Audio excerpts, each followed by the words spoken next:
ধন্যবাদ তুষার, আপনাকে দিয়ে আমাদের শুরুতে যেমনটা আমাদের দেখছিলেন, আমরা বলছিলাম যে গণ অভ্যুত্থানকালে হাসিনা সরকারের আওয়ামী লীগের যেই অন্যায়, সেই কারণে তাদের বিচার প্রক্রিয়া অনেকটা এগিয়ে যাচ্ছে। এই প্রসঙ্গ টেনে এনসিপি নেতা নাসিরউদ্দিন পাটোয়ারি বলেছেন যে তাহলে ৭১-এর গণহত্যাকারীদের বিচার হবে না কেন? আমরা ২৪-এর গণহত্যার জন্য যেমন দল হিসেবে আওয়ামী লীগের বিচার চাই, ৭১-এর গণহত্যায় সম্পৃক্ত সব দলের বিচারও চাই, আমরা একপাক্ষিক হতে পারবো না। এই মন্তব্যকে কিভাবে দেখেন? একপাক্ষিক বিচার নাকি সবার বিচার হওয়া উচিত, কিভাবে মনে করেন? তার বক্তব্যটা এমন হয়ে গেছে যে এতক্ষণে অরিন্দম কহিলা বিষাদে। এই যে ট্রাইব্যুনাল, এটা তো তৈরি হয়েছিল ৭১-এর গণহত্যাকারীদের বিচারের জন্য। ফলে আবার নতুন করে উনি যদি চান যে আবারও এখানে ৭১-এর গণহত্যাকারীদের বিচার হবে, তাহলে দল হিসেবে তাদের আগেই দাবি জানানো উচিত ছিল। এখন এটা বললে আসলে খুব একটা কার্যকর হবে বলে আমার কাছে মনে হচ্ছে না। আর এই যে দাবিটা এখন তোলা হয়েছে, আমার কাছে মনে হয় যে এই সর্বব্যাপী দৃষ্টিভঙ্গি বা উদার দৃষ্টিভঙ্গি অথবা টোটালিটারিয়ান দৃষ্টিভঙ্গি, এটা কিছুদিন আগেও তাদের মধ্যে আমরা লক্ষ্য করি নাই। ফলে এটা নির্বাচনের আগে নিজেদেরকে আমার কাছে মনে হয়েছে যে আরও বেশি স্বাধীনতা যুদ্ধ এবং মুক্তিযুদ্ধের একটি পক্ষ তারা নিতে চান এবং উদার রাজনৈতিক একটি অবস্থান, একই সঙ্গে সুবিচার এবং আমি বলবো যে এক ধরনের আইনের শাসন প্রতিষ্ঠাকারী হিসেবে নিজেদেরকে তারা প্রতিষ্ঠা করতে চান বলে তারা একটা বক্তব্য দিয়েছেন।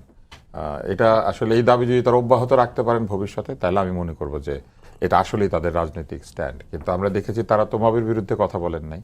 তো লোকজনকে রাস্তায় যখন জুতা ঝুলানো হয়, মারা হয়, তারা বলেছেন এটা ক্ষোভের বহিঃপ্রকাশ। তারা মবকারীদেরকে, চাঁদাবাজদেরকে তাদের দলের বিভিন্ন সদস্যরা মুচলেকা দিয়ে থানা থেকে ছাড়িয়ে এনেছেন, সেটারও তো বিচার তারা চান নাই। তো বিচার কি শুধুমাত্র একটা জায়গাতেই হইতে হবে? সব জায়গাতেই বিচার হইতে হবে। বিচার হচ্ছে একটি ইউনিভার্সাল বিষয়। সকল ক্রিমিনাল অপরাধের বিচার হওয়া উচিত। অন্যান্য অপরাধগুলি নানান যুক্তি থাকতে পারে।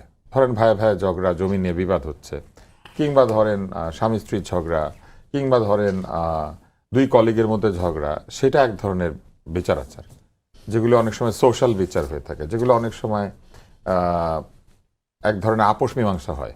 কিন্তু যেগুলো ক্রিমিনাল অপরাধ এবং যেগুলি মানবতার বিরুদ্ধে অপরাধ, যেগুলো মানুষের অধিকার হরণের অপরাধ, সেগুলি তো আসলে সকলের জন্য বিচার সমান হতে হবে। কিন্তু আমরা লক্ষ্য করেছি যে ক্ষেত্র বিশেষে অপমানকে তারা বিচার হিসেবে ঠিক করেছেন। কিন্তু আপনি অপরাধীকে অপমান করতে পারবেন না, বিচার করতে পারবেন। আপনি অপরাধীকে এমন কোনো শাস্তি দিতে পারবেন না যেটা তাকে হিউমিলিয়েট করা। আপনি তাকে বিচার করেন, শাস্তি দেন, আপনি তাকে মৃত্যুদণ্ড দেন, সব ঠিক আছে।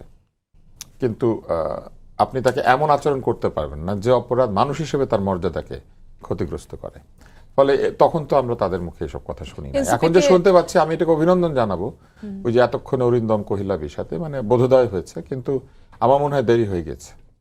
আপনার অবস্থানটা আসলে মানে এই মন্তব্যের জের ধরে যে একপাক্ষিক বিচারটাই হচ্ছে বলে মনে হয়? বিচার কি একপাক্ষিক হচ্ছে কি হচ্ছে না?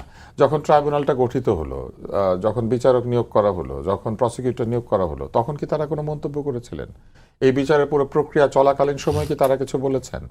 যখন যেদিন রায় হয়েছে সেদিনও তারা কিছু বলেছেন? হঠাৎ আজকে তারা এই কথা কেন বলছেন? আমার তো মনে হয় এই প্রশ্নটা তাকে এনে যদি রাশেদের জায়গায় অথবা আমাদের আজিজ ভাইয়ের জায়গায় বসে আপনি জিজ্ঞেস করতে পারতেন, ভালো হইতো।